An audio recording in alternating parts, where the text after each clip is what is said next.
What if Issei married Rias earlier? If you guys want to see the manga, go right ahead. It only leads up to season 5.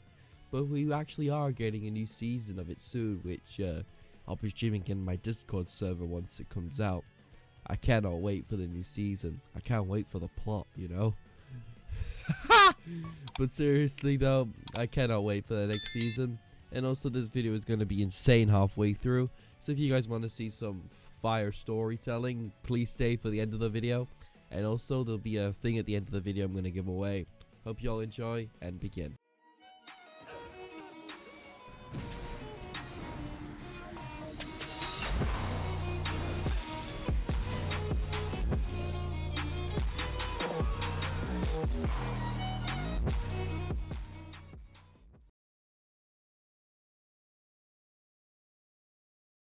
First off, before we begin, to make the story make sense, Eren is not going to be in this part of the story until later. So, let's just say Rias grew up with Izuku when they were both at a young age of 7. We're going to start from there. When Izuku was growing up, or Issei, sorry, when they were growing up, they actually talked to each other quite frequently, like Eren did from canon, but instead of the holy sword, there was pictures of D-Drake and other dragons around Rias' house. Issei always wondered why that was always there until, one day, Rias had to leave for another country, they thought. But that was just them mind-wiping them, well, the Hados, to actually believe that. As the moment Rias left, Rias put her head out of the car and cried slightly into her brother's arms, asking them to go back, for at least Issei to bring them with him. They're going back to the demon world, aren't they? So why can't we take Issei with us? Rias said over and over again, crying more and more as they went on, as the only thing her brother could do at that moment was ease the tension and pain that she felt in her heart as she put him or her straight to sleep. As we cut to when Issei's around 15 years of age. Since Issei's grown up, he's grown up as a really big pervert, as he would do in canon. Unlike this one is, Moama and whatever his name is, try and persuade, well, Issei, to try and talk to Rias and try and get her attention more and more often. As Rias would take attention to this and not pay much attention to it, not knowing that Issei was his name, that she wouldn't feel that much for it and treat him like a disease. But one day that would all change, as a girl would walk up to Issei and ask him out, this being, well, the same girl from a canon timeline, this being the fallen angel. As Issei as well, everything would go from canon from there. As Issei would wake up in his bed, wondering what happened. But this time, he had the flash of light into his vision, seeing the red-haired girl that he saw from the window as the young girl from his previous time he saw her. Why do I keep on seeing that red-haired girl over and over again? Issei thought in his head. This has to be something that I remember, because why the else would I get flashes of memory like this? Issei thought. As the final flash of memory went through, as a single word slipped through his mouth, Rias. Memory. As this ringed through his head, as he finally remembered who this person was. As he grabbed his stuff and ran for the occult research club. As the moment he arrived, he banged on the front door of the office as hard as he could, as a white-haired girl would answer the front door, asking them who is he and what was wrong. The only one called Rias Gremory here? Yeah, she's our leader, she's our president. Why? Konaka said. Yeah, I just need to talk to her really quick. Where is she?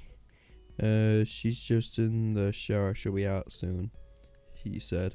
Okay, I'll just wait here, Issei said, shaking his leg up and down in anticipation.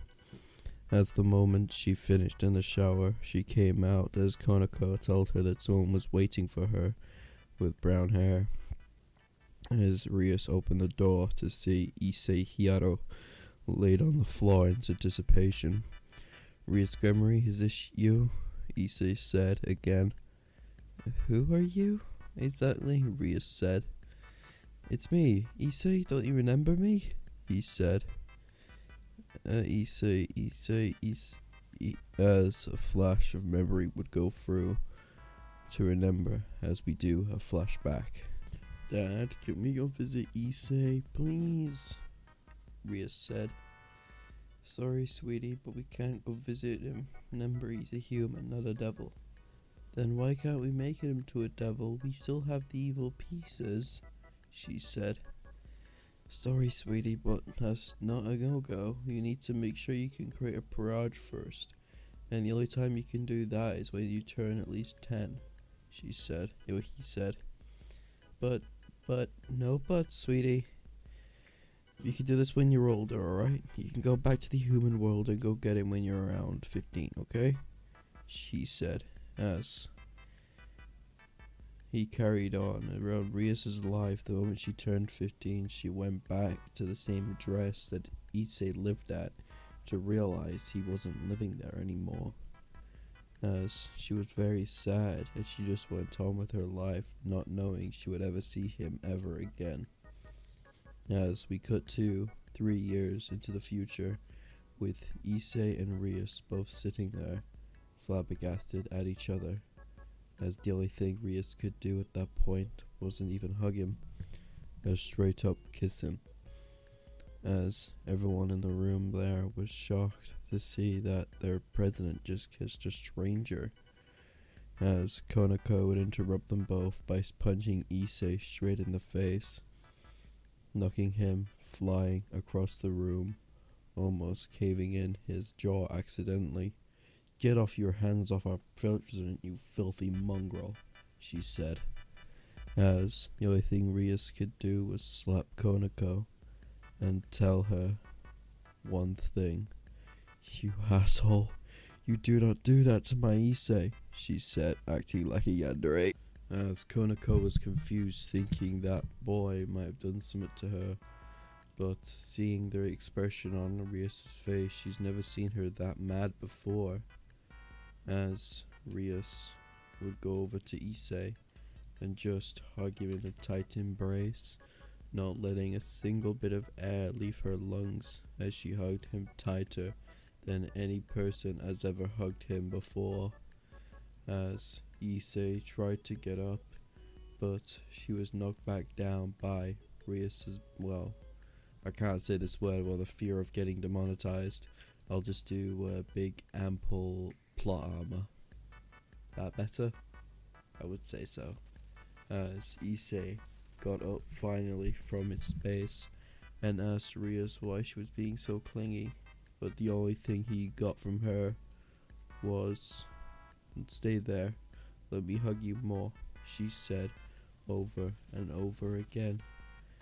As Issei tried to separate from her, but the only thing he got was saying no, stay, she said. As Issei finally gave up and allowed this hug to happen.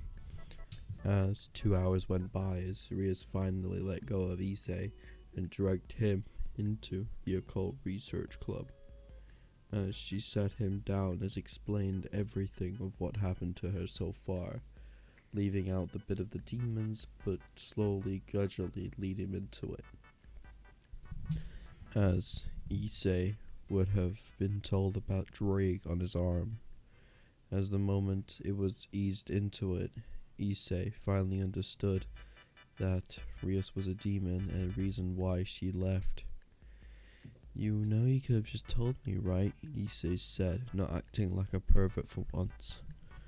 So, you're a demon and you left because your brother said so?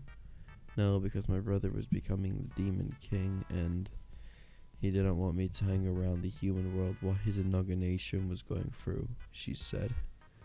Okay then, Issei said, as Rias just pointed to her lap and told him to sit there.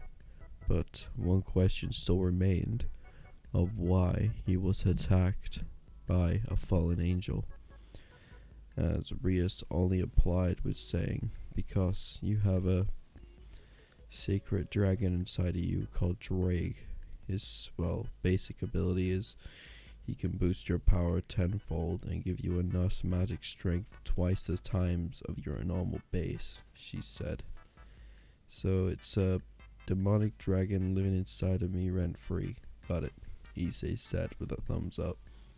Not getting more, like canon. As Issei will be more happy just to spend time with the person from his childhood than anything else that he actually liked when they were 7 years of age. As Issei would finally go home, but the only thing Issei would actually get was Rias hugging onto his shoulder as they walked home. As Issei finally got home, he was greeted with his mother and father sitting on the couch.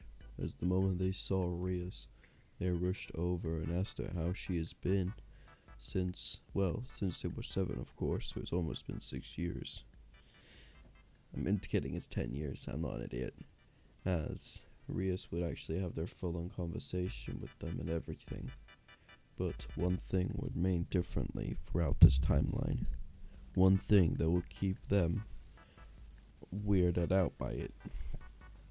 She just straight up told them where she has been, but told a little bit of a lie. Told them that she has been in the United Kingdom for around these 10 years and actually had quite a lot of fun there. She met a lot of friends. You thought I was going to straight up tell them she was a demon. You thought that, didn't you, you son of a bitch? As the moment Issei was going straight to bed, Rias would walk straight for the door wearing her nightgown. As she would go straight on top of Issei and just cuddled him.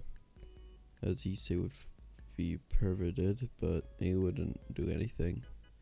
He has way too much respect for Rias because he treated her like a sister. And he thinks he is, somewhat thinks he's her sister. Well, you know what I mean. As Issei would not try anything because of that reason.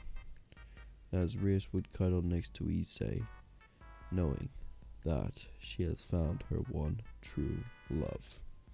I know this story may be off a little bit, but this is the first time I've ever done a fucking high school DxD what if, without any script or anything.